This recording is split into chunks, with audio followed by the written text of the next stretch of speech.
సప్త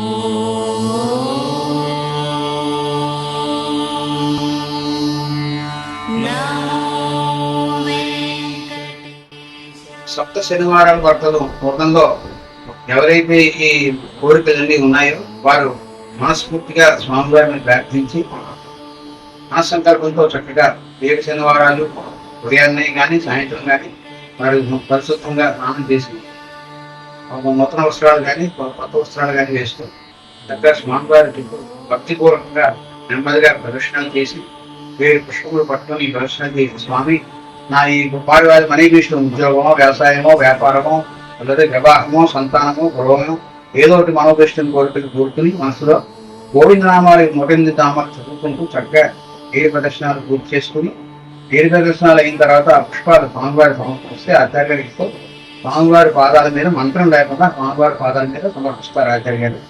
అయితే అవి అభిష్టం నెరవేరుతుంది. అలా 7 శనివారాలు చేసిన వెంటనే 8వ శనివారం నాడు చక్కగా స్వామివారి మళ్ళీ ప్రదర్శనలు చేసి తదనంతరం స్వామివారికి ఆరాధన అర్చన కార్యక్రమాలకు సంబంధించిన పూజా ద్రవ్యాలన్నీ కూడా ఆచార్య గారు సమకూరుస్తారు. దేవస్థానం టికెట్ పెట్టారు.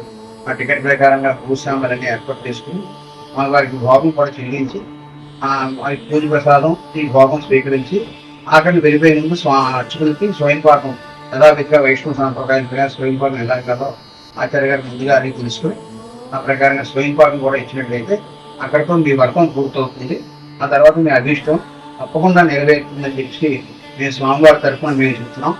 అలాగే ఈ వ్రతంలో పాల్గొనడానికి ఇన్ని రకాల ఈదుపాదలు ఈ మధ్యకాలంలోనే ఒక 5-6 సంవత్సరాల నుంచి ఇన్ని రకాల ఈదుపాదలతో చాలా రకాల ఈదుపాదలతో భక్తులు 50 మంది మా దగ్గరికి వచ్చి అనేక మంది భక్తులు కనీసం ఒక 10 మంది భక్తుల్లో కనీసం ఇద్దరు ఈదుపాదలు చెప్తున్నారు.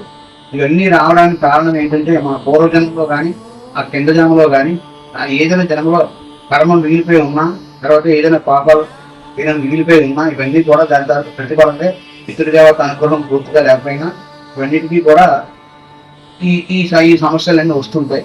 అందుకోసమే ఈ శ్లోకంలో చెప్పారు, యాని కానిచ పాపాని జన్మాంతర కృతానిచ తాని ఫలస్వంతి ప్రదక్షిణం పదే పదే పాపోహం పాపకర్మాహం పాపాత్మ పాప సంభవ రాహిమాన్ కృపయాదేవ శరణాగత వత్సల అంజరా శరణం నాస్తి తమేవ శరణం మమ తస్మాత్ కారుణ్యభావేన రక్షో వెంకటేశ్వర అనే శ్లోకం వచ్చిన వారందరూ శ్లోకం చదువుకోండి.